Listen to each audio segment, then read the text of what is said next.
Good morning, good afternoon, or good evening. This is Pamela, and you are watching Pam Entertainment TV, where we review movies, and we're getting ready to review this movie.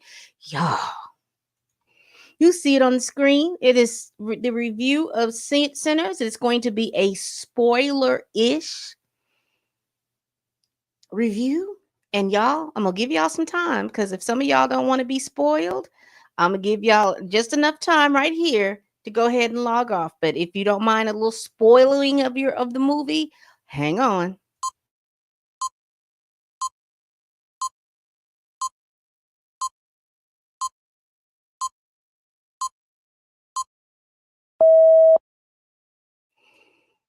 Child.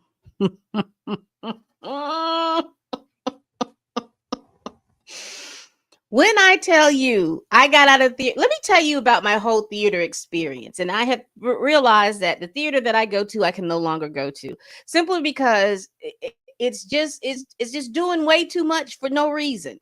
So I went to the theater. I had my ticket to go see it in IMAX, baby. I was ready. When I tell you I was ready, I was ready.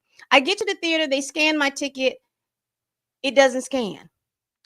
And I'm confused because I'm like, what do you mean? I bought my ticket. Why is it not scanning? And so then I go up to the desk and they were like, oh, well, we had to cancel that. We had to cancel that screening at 2:30 because the IMAX theater wasn't working. It wasn't working?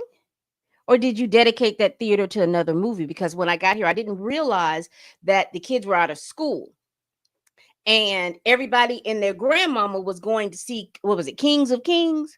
And those movies were playing in IMAX. And I think they bumped Sinners so that we could see Kings of Kings, so those people can see Kings of Kings and thing. So they bumped us off to a little theater. So I had to get a ticket for $3.15. We get into that theater. It looks like it hasn't been used since COVID. Y'all, you remember how the COVID protocols where they had like the plastic on the thing so you can only sit like one or two people can sit here, then it was plastic, one or two people here. So it hadn't been used since COVID. They hadn't removed the plastic out of the COVID protocol. So I was really upset about that. But I wanted to see the movie today because I did say that I was going to do my review, but I am going to go back next week and I am going to see it on IMAX, but I'm not going to use the theater that I use because it has let me down twice. Because I went to go see Magazine Dreams, was it a couple of weeks ago? And they didn't even have the film in, but they didn't tell anybody. So when I got there, I'm like, wait a minute, the previews are supposed to be playing now. I go to the desk, they tell me, oh, we don't have the film in. Okay. But Kings of Kings or whatever that movie's name was, as long as they were talking about the gospel, they had the film because it was packed, and it was so packed you could hear it from down. So I assume, don't have any proof of it, but what I think that they did was they put the two, because there's two IMAX theaters in that particular complex. I think that they had both of those IMAX theaters full of that Kings of King movie. And I think that they bumped Sinners to just a regular digital screen. I'm gonna tell you real quick. I want to make sure I get that, because I'm Kings of Kings. Yes, the King of Kings. Yes, because they had that bumping. You hear me? Bumping. But anyway, we won't worry about it because I sent them a thing on X, but I didn't realize it was that they were going to sit there and wait for you to talk, and I didn't realize that, so I couldn't speak there. But I sent them a nice, cute little email about what was going on that I didn't appreciate it at all. But let's get into what we are here for. Again, hit that like button. And then if you like what you see, subscribe. Let's talk about this movie. When I initially came out of that movie, I did not know what I was looking at. It took me a minute. I had to sit there in the car to kind of think about what in the hell was I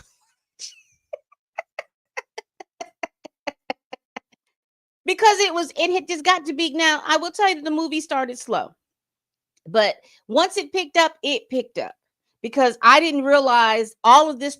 The whole film took place over one night, one day. So you were going through the day of these two things. So let's get into this. Let me Hoocha.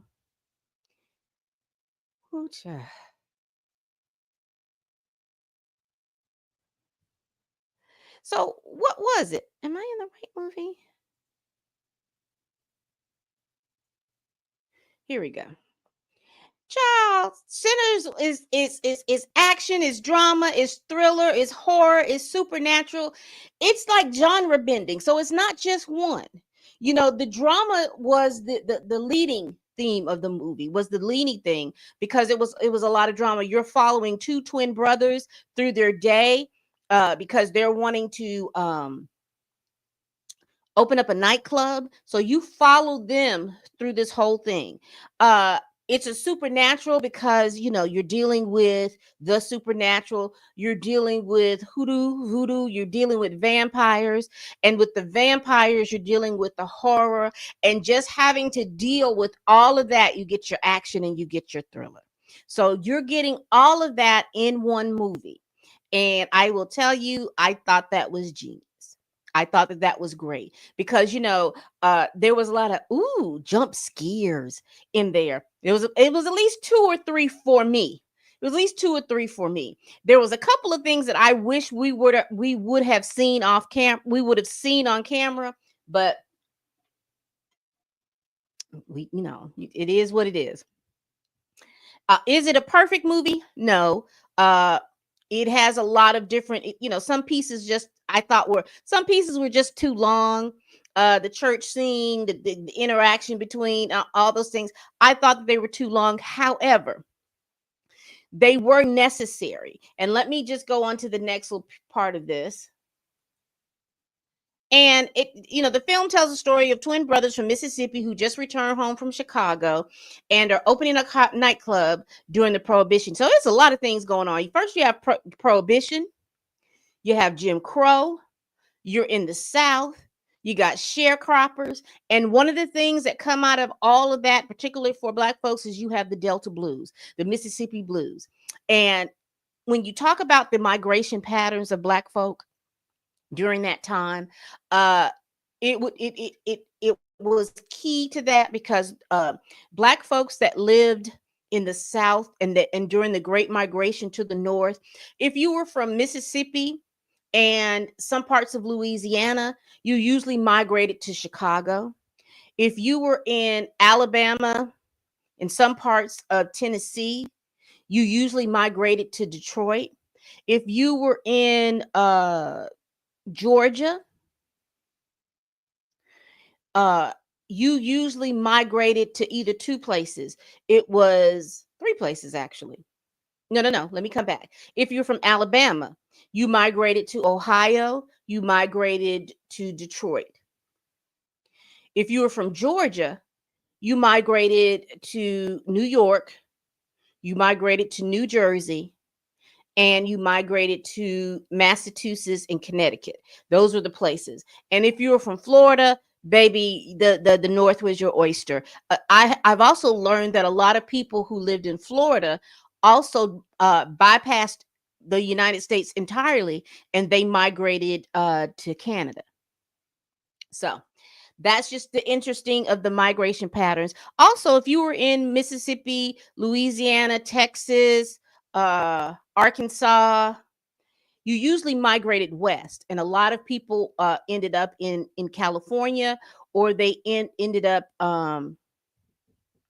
in Arizona. So the migration patterns were interesting at that particular time.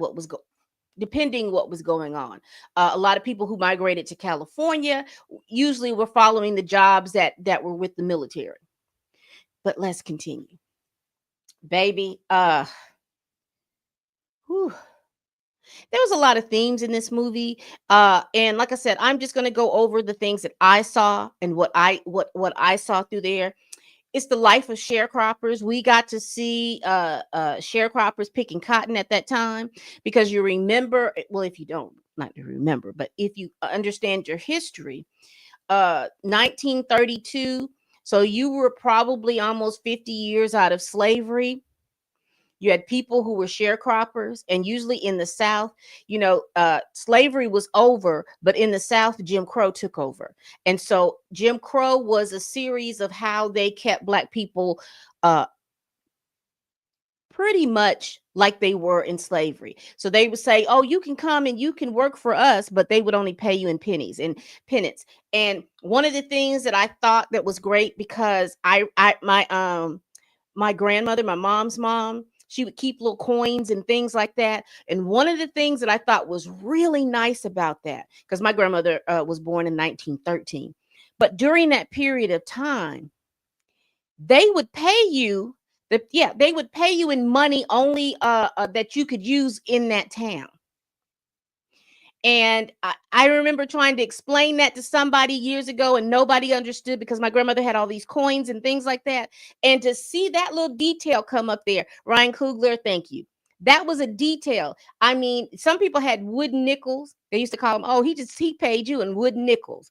But there would be little wooden coins, or they would be stamped with whatever that plantation was, because I think that there was a lot of Confederate money or something like that that was still floating around during that time. But I just thought that was just a little touch that I thought, wow, that's something that I can remember. But again, it's a spoiler ish, I'm just letting you know. So you have twin brothers. Now, this is the interesting thing.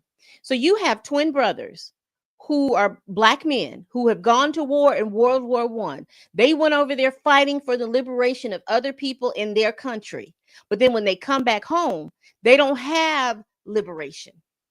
And so you see them coming, they weren't going to come, they weren't going to stay in Mississippi. So they go up to Chicago. They get caught up in a lot of stuff regardless.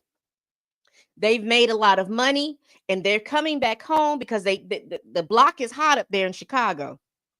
So they're coming back home so that they can open up their own little juke joint and make their money selling liquor, selling booze, or anything like that. And that's what made me think about the coins and things like that. How you would have all these little different coins, and some coins that they were using for payment for stuff instead of uh the regular tender money. And again, if you keep Black folks in a place where they're not educated and they don't understand what's going on, a lot of people didn't have a big education. They probably read at a third and fourth grade level, but they were not as savvy about what was going on in the world. So you're a sharecropper, um, tilling the land and working the land, and they're not paying you in the currency of the United States. They're paying you in currency that they have created, because they understand and know your ignorance is keeping you from understanding that you could be paid in other money.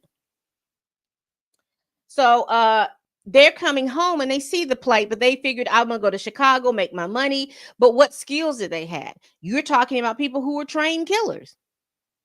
Now, uh, let's keep going. I put on there the theme, the cost of following your dreams, because we have little Sammy, and Sammy has a gift. He can play. He can, and shout out to Miles. I think it's Miles, either Caton or Catan. Shout out to him, because that man has a voice of an old soul. You hear me? A voice of an old soul. He sounded so good. But this is like the cost of following your dreams. You having to juxtapose that his family, they were sharecroppers. However, his father was a pastor, and they are very much aware of his skills. And the pastor wanted him to use his skills, his singing ability, for the church. but he had a calling, because he wasn't going to be able to play like he wanted to be able to play, and he wasn't going to be able to pull the feelings out that he had playing in the church. And so, and you see that today, because of the fact that there's secular music, and then there's the gospel music. Now, let's be clear. Christian music and gospel music are not the same thing. They're two different genres of music. They both sing songs to the Lord, but it's just the different ways that they sing it. Gospel music is gospel music, and Christian contemporary music is Christian contemporary music. Okay. And then there's secular music, and he wanted to sing the blues, and you kind of get that little theme about the cost of that you have to pay, the cost that people pay for chasing their dreams, and that's part of the themes that I saw in there. uh Also, there's a theme of community. Now, and the reason why I put that out there is because you saw how the twins, and how they were interacting in the community, and how everybody understood who the twins were, that they were badass and nobody bothered or messed with them. But then you also saw how the twins interacted within the community. They had their friends, they had bo chow, they had cornbread. I just realized that Sammy was their little cousin. Their father and Sammy's father were brothers, and so you saw how they interacted within their communities, and I thought that was a good theme in the movie. We also talk about trauma and how each character dealt with it. Everyone was pulling in and coming in with their trauma. You had Stack, who came in with trauma from how his father treated him versus how he had traumas, I guess, from being at war. And he had all those things, and how he handled his trauma. He was very upbeat, and he was just almost a little too trusting. He was upbeat, he was a little too trusting, and he always saw hope. I'm not going to say trusting. I think that he saw hope in this situation. He was a realist in some things, but he also had hope about situations was going to be different. Smoke, on the other hand, was different. He had a lot of hidden traumas. Traumas with that dealt with his father. He's him living in community and loving his brother, with them being like this. Then the trauma that his father had inflicted on upon them, and how he had to deal with that trauma. You're talking about the fact that he was in love, and there was a trauma that he had a child to die, dealing with that trauma. And then you're also dealing with the traumas of war, and how he manifested. Smoke was real. He was like bang bang bang bang. He didn't give you an opportunity to cross him twice. You never had that opportunity to cross him twice. Stack would give you a chance. Smoke wasn't going to give you no chance. And it's always interesting to me how trauma manifests itself, and how each character deals with their own trauma. It had a theme about vampires, and the vampires were pretty much like an allegory to me of how they would just come in regardless of who it was, and they would suck the life out of your community. They would just suck the life out of everything. And then once they sucked the life out of you, they wanted to take what they sucked out of you and then use it as if it was their own. And the biggest thing that I can think about that, because they were the even though the vampires were they weren't the driving force of this story, but they do just show you how they were just sucking the life out of everything, and how because they went on certain themes of being that genre of vampires and horror and stuff like that. But it didn't overtake the movie. It kind of drove the movie a little bit, but it didn't overtake it. There were some things of stuff like that I would have liked to seen. I guess maybe, I don't know why I'm saying this, knowing that I don't even like horror movies. There was some transformations that I would have liked to have seen. However, they did take place off camera, but you did realize that they were. And I will tell you too that and this is why I am just not a big fan of trailers, teasers, trailer 1 and trailer 2. Just wait to give me a trailer.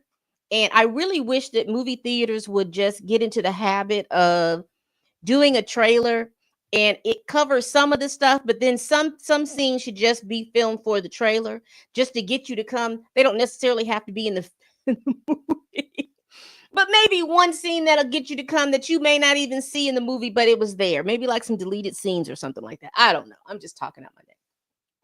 But just how it just happens now. How they would just take people's energies and their talents, or they want those things for their own, and they use them for their ability. Because with the vampire that was there, he was gunning for Sammy. He wanted Sammy's talent. And with I guess with vampirism, they're able to then I guess this is what the movie theme said, that they were taking his powers, and everybody would then become like almost like a hive mind. Everybody knew everybody's hopes, dreams, everything like that. And they just operated at the hive mind. And this particular vampire was the one that turned all of these people. And let me tell you something. Shout out to the Native Americans. Shout out to them. Because baby, they almost had that vampire.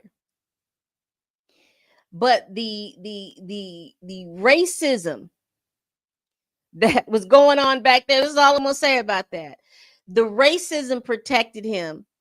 And then the people thought that because they were in solidarity under the racism, they thought that the racism was going to protect them from the vampire, and it did not. So sorry. So sorry. Let's see. Love and loss. I just talked about that. With Smoke, having some, love and loss with his with his situation. And with Stack, it was more of love unrequited. There was a certain love that he could not deal with, he could not engage in, because it had life implications for him specifically. So let's keep moving. So here we go. We have Michael B. Jordan. I'm going to talk about some of the characters and talk about how they did in the movie. Let me tell you something. Michael B. Jordan had to sit and play two characters. He played Stack and he played Smoke. And I will tell you, he did a damn good job. He did a really good job, because, at first I just thought, oh, he was just going to be, but it, like you see them here, the clothes, everything. Stack, again, you see him smiling. He was, like I said, he had a lot of hope within him. Smoke was like, he was a realist, but you weren't going to be able to cross Smoke twice. He didn't care nothing about that. You were not going to cross him twice. And he had heaviness. And his heaviness, in my opinion, had to center around death. Because, again, him and his brother were tied at the hip. But he had a lot of heaviness. And he had a lot of heaviness because every time it seemed like he found love and comfort, death would always get in the way with him. Stack, like I said, he was a realist. They, don't get them confused, because they will both come at you. But Stack had a lot of hope. He had a little bit more hope than the other brother. And it was played. I think Michael B. Jordan did a hell of a job. He played those twins. Kudos to Michael B. Jordan for that. Because we see him playing all these different roles. But I think this, as far as his acting is concerned, I think that this role was meaty. He really put his teeth into this. You can tell that he was challenged. You can tell that you really could tell the difference between Smoke, and you can tell the difference between Stack. I think he did a really good job. This young man right here, I mean, he has a voice. I would tell you, he has, if you're old school and you like old school blues music, if you like music, soul music, particularly, he has a very soulful voice. He has a voice that reminds me just the soulfulness of it all. like Lou Rawls. He has a soulfulness in his voice that he has. You could feel his hopes, his dreams, his pain, all of that within his voice. This young man can sing. And I will tell you that this story, in my opinion, centered really around him. And I talked about the cost of following your dreams. And that was a theme that to me followed Sammy. You know, he wanted to be a blues singer. He wanted to sing. He wanted to come out of the confines of him singing in the church. And he wanted that. He wanted that so much. He wanted that so much. And we will talk about this going forward. But I think that this story pretty much centered how everyone was basically trying to make sure that this young man got to be able to fulfill his dreams.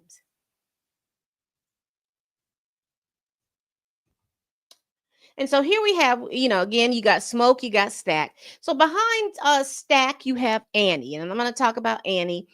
You have Mary. I'm going to talk about Mary. And we just talked about Sammy, but we're going to talk about Cornbread here. Again, Cornbread, Smoke, and Stack grew up together. And again, the Cornbread was hired by Smoke and Snack to sit at the door, to be the muscle at the door for this juke joint. And you just see the kind of dynamics that they had in the movie. So go make sure that you go check that out. But I don't want to talk too much about Cornbread, but I just wanted you to see in relation to how they're working. You see Smoke in the center, because Smoke was,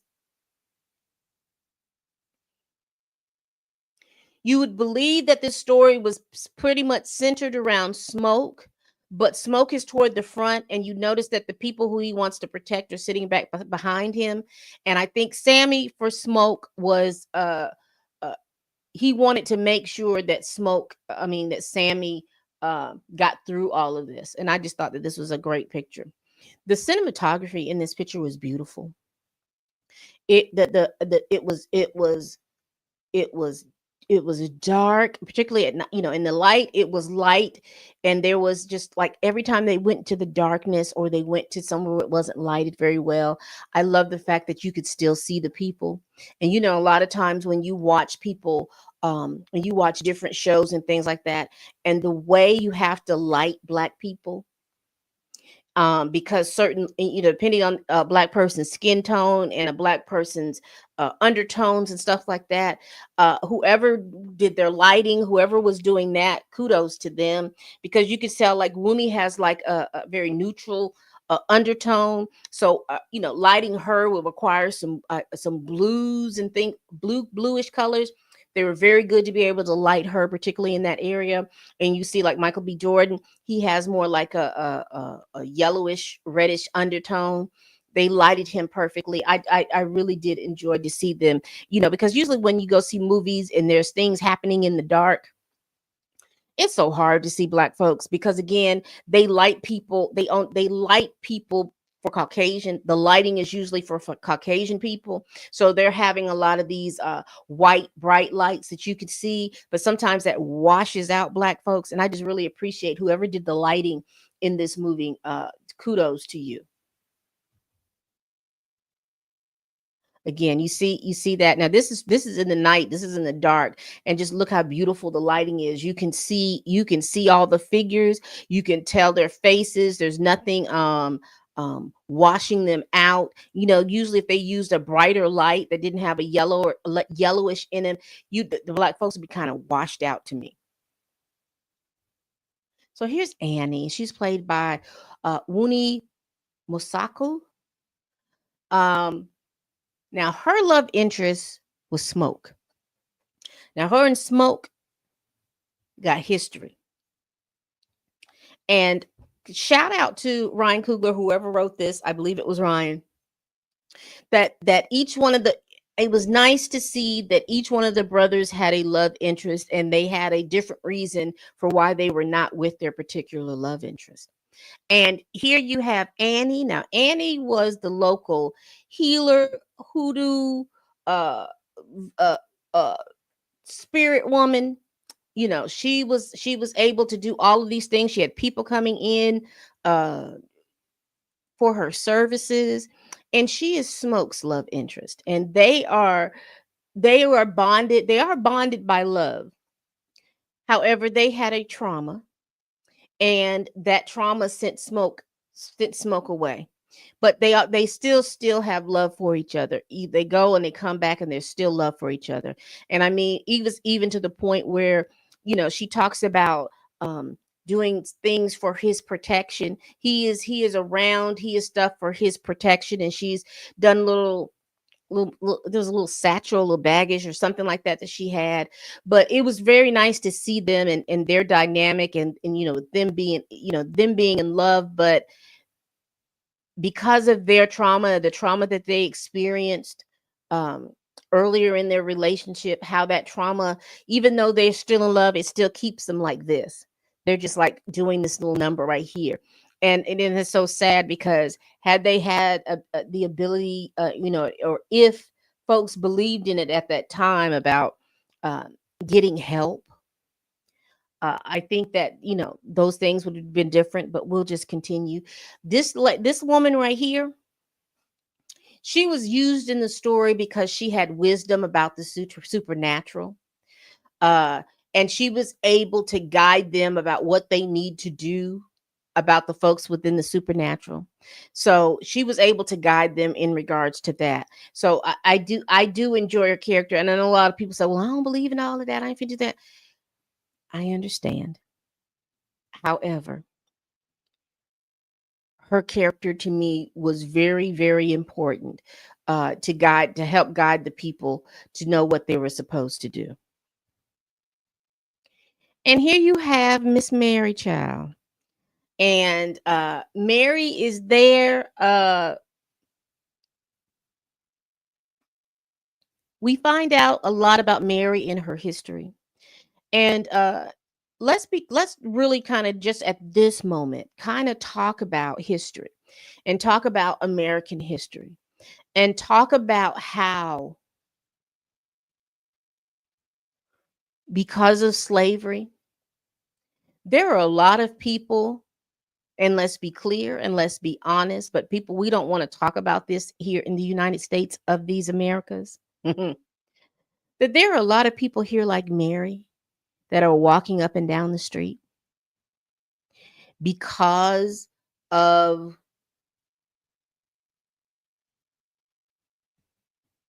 the R word, particularly with the women slaves. And that's where I would leave that. And if you are a Black American person, you probably know where I'm going with this. So Mary, if you looking at, I think you would call, I mean, if we're gonna use these old terminologies, uh, she would be considered an octoroon, because you're a mulatto if one of your parents were Black. I think you were quadroon if one of your grandparents were Black, and you were, no, I think she was quadroon, because she said her grandmother was half Black. Yes. No, no, her grandmother. Yeah, I think she said her grandmother. Anyway, so she's walking around, and again, in the United States, you have the one drop rule. So if you can find one drop of Black blood, and you were considered to be Black. However, she is white passing, and she is going to stay in that realm. Her mother was her grandmother was, but yeah. And so because her mother was white passing, she's white passing, and she's in love with Stack, but because visually she looks like a white woman, Stack would have had a lot of problems staying in a relationship with her. Because again, you have to understand, this is Jim Crow. And anytime a Black man looked like he looked at a white woman, whistled, looked too long at a white woman, and looked in a white woman's eyes, aka Blake Lively with Jamie Heath, but we won't go into that. Uh, they could have been killed. They could have been lynched. And so that was I think she wanted him to take her to once he got back from the war, she wanted him to take her to Chicago, but he didn't do that. And so she's here. She got married again, all this other stuff. Now, I will tell you this because she's still in love with Stack, but she's currently married. She's currently married to some rich landowner guy. She's married to his son or something like that. So she's there. She has a family. She's married, but her heart is really with Stack. And because she loves him and she wants to be able to help him,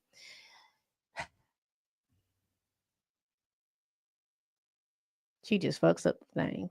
she just she just messes up the thing. It causes for other things to happen.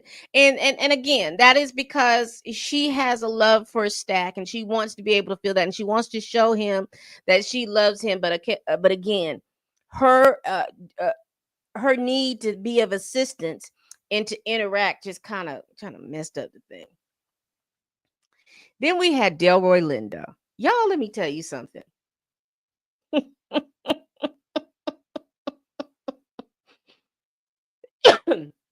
Delroy played his ass off. And I'm going to be very real because he sent us through so many emotions just by why he is where he's at. He is a very famous Mississippi blues singer. But he's had some life experiences that have left him broken. And he doesn't play all out anymore, but he does recognize the talent in Sammy and he wants to make sure that he assists him in his talent. But this man has been through a lot, and when I look at him, he reminds me of my grandfather. He reminds me of some of my uncles and things like that. That they have been through a lot of stuff, but they don't have nobody to really, really talk about it. And so every now and then you'll get little glimpses of what's going on with them, but then they hide it under a facade of feeling like either they're drinking too much or they hide it under a facade that everything is okay. When I saw him, those are the feelings that I got. But I think that Delroy Lindo did a very good job. And shout out to Delta Slim. He is a G. Truly, truly, he is. You will watch what he did. I want y'all to be very appreciative of Delta Slim in this movie.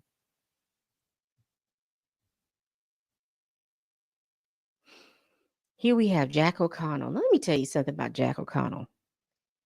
He played the hell out of this character because I can't stand him. I can't stand him. I can't stand him. And you remember earlier when I talked about, the little themes that are kind of about him. He is a vampire. He was drawn to that place because of the singing of Sammy and the way Sammy sings. There is some power in the way that Sammy sings that you're going to see, and this is what drew him to Sammy. But he wants that power for himself. He wants to be able to have that because he wants to be able to bring in all the people and stuff like that. He has his own little agenda. But I will tell you, Jack O'Connell played this character too. Besides Delroy Lindo, besides Miles Canton, there's some singing people. They can sing. He was singing mostly. It seemed like Irish chants and stuff like that. But he was good. But he made me dislike him. And so here we have now, I will tell you this particular scene, when we saw this scene, it happened at night. So I guess here is where they may have been on a sound stage or something, and they may have done something to the light, or maybe this was before they were filming or something like that, where they changed the light. But I would tell you that this was a scene that happened at night. And that's why I was saying that the way whoever does their lighting did such a beautiful job, because I mean, you were even to see, because like I said, you were able to see Klansman's son's wife her blue dress and all of this other stuff, the colors and things like that. You were able to check that out. Wardrobe, wonderful for the time period. You see that Mary is dressing like a younger woman in that time period, and you see the Klansman's son's wife. She's dressing pretty much as a middle-aged woman would dress at that point. Particularly if they've had children or anything like that. This would be the kind of dress that they would wear. But I really enjoyed that. Uh, yes, we went over that. I think that's it for my slideshow. Overall, oh, let me explain. Overall, I enjoyed this movie. I enjoyed the fact that there was so many genres going on, but still, it was a story about Sammy and how it was important at that when the cast figured out why Remick was there. It was important to get Sammy to the daytime. And so I appreciate that story for that. Again, there were some things that I wish I would have seen. I don't know why I think I wish I would have seen Mary turn. uh I wish those things would have been done. I don't know why I wouldn't want to see those things, knowing that my stomach is not even good for that. If you're not into blood and gore, there is a few scenes in here that you probably would not want to see. And I can definitely understand that, because I'm not into a lot of this blood and gore. Stay in the movie. This is what I said. There possibly may be a Sinners Part 2. I'm not sure. I'm not going to tell you why I think that. However, make sure you all sit in that theater, because there are end credit scenes, and then there is a post credit scene. And make sure that you all are there for those two scenes, because those are the scenes that make me believe that there may be a second part to this, set more in our time frame. So y'all go check that out. Overall, I enjoyed the movie. I think it's a movie to go see. Shouts out to Ryan Coogler, because this is his brainchild. I was sitting up here talking about, I thought that maybe this was his version of Blade. It's not. It wouldn't give you anything. It wouldn't give you anything close to that. This is a wonderful diversion from a story about um the supernatural. It's a drama, it's a supernatural, it's a thriller, it's a horror, it's all of those. It's almost even a romance too. But I would go see this movie. I thoroughly enjoyed it. I'm gonna go see it again, even though I had some issues with my theater. Mm, mm, mm. AMC, you're gonna have to do better. I'm telling you, you're gonna have to do better with this. But again, if I was rating it out of 5 stars, I would give this movie 4 stars. 4 stars. I think that there's always an ability to have some room for improvement, but this was a good movie, and it is. Now I was very perplexed, because in my movie theater it was packed, but well, no, I'm not. No, I'm not, because I was just about to say I was perplexed because people had their children in there, but I realized that it was kids were out of school this today. In my area, kids was out of school today, so no, it wasn't. But I guess there are certain scenes. There are a couple of adult scenes up in here that I'm quite sure that they rue today, that they had their children up here looking at these scenes. But anyway, tell me what y'all think about this movie. Make sure y'all put that in the comments below. Again, whichever platform that you are watching me, if you're watching me on YouTube, hit that thumbs up button, hit that like button. If you're on Twitch, I think it's to hit the wallet. And if you're on X, do appreciate you all watching. Y'all, please tell a friend, tell a kin, tell a coworker, tell that heifer that you can't stand that I'm over here making these videos. And y'all go out to see Sinners. Y'all pack it up Saturday, tomorrow, Sunday, whenever you can, Monday. I'm gonna try to hit it next, because usually there's nobody in the theater at that point. Not because I probably missed some things, because again, I didn't have the IMAX experience, so I probably missed some things. So I'm going to go back and make sure that I had the IMAX experience like some people had. All right, people. Please tell a friend, tell a kin, tell a coworker, tell that heifer that you can't stand that I'm over here making these videos. Go see the movie Sinners. And as always, people, bye bye.